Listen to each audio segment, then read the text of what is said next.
Yeah, we're not doing that. We are absolutely not doing that. So Damon Severson, not a fit. The next name up that NHL Sid dug into was Radko Gudas. And he's got some interesting analytics behind him here. You'll notice a lot of green, goal share, expected goal share, zone entry defense, very good. What does he not do well? His quality of competition's not great. His zone exits are not great either. That quality of competition, if he's coming in as a CC replacement, you need to play against the other team's best quite a bit. And I don't think Gudas at this stage in his career, 32 years old, pending UFA, I don't know if he could do that next year. Never mind for like years 2, 3, potentially 4 of a contract you're giving him. Considering he's playing a somewhat big role and he's getting some clout behind his name during this playoff run with the Panthers, I think he'll be expensive. So how badly do I want the Oilers to go after Radko Gudas? I'll say 2 out of 5 because I view him more as a good third pairing option, and the Oilers don't need a good third pairing option right now. How realistic is it? I'll say also 2 out of 5 because he feels like a Ken Holland type. So I'm leaving the door open to it. Yeah, so the first one I would give is a 1. I don't think he can fill in the role you actually want, and I mean, I'd rather just continue to play with a Vincent Desharnais and what he could do in that role, and obviously not replacing him with Evan Bouchard. But I will give it a 3 on the realistic scale because it does feel like someone Ken Holland might like to kind of add to this group.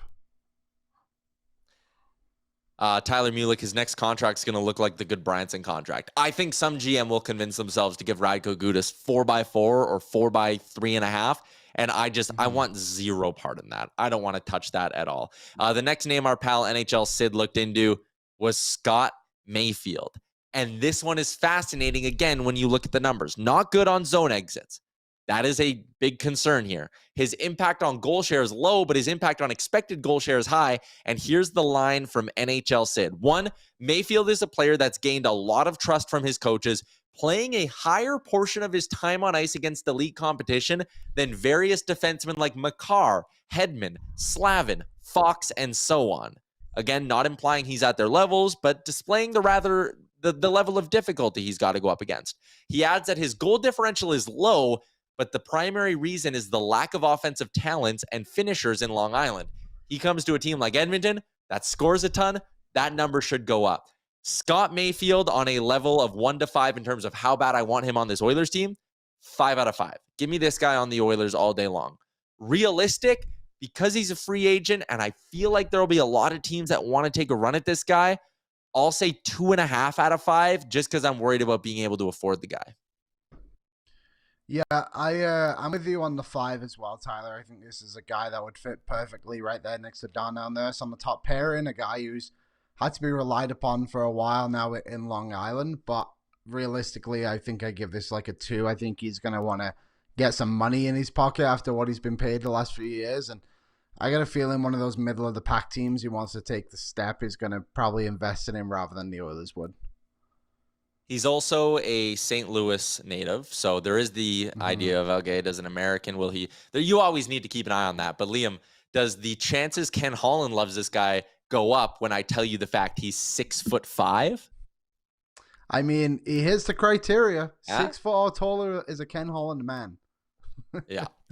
So he feels like a Ken Holland fit. I don't know if he's an Edmonton Oilers fit. I would love to see him on this team, though. I think it'd be great. Brad is in and says Mayfield would be nice. Tyler Mulick says he's somebody that would really help. Lance, I have time for Mayfield at the right price. If you can somehow get Mayfield signed to the CC contract and move CC, I mean, I wouldn't even know what to say about our boy Ken Holland or potentially Steve Stais.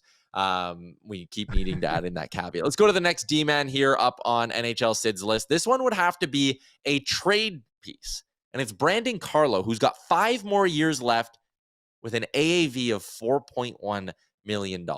So he moves into the DeMello conversation where to get him, you got to move out salary. I don't love him at $4.1 million, if I'm being honest, Liam. I think he's a really interesting fit.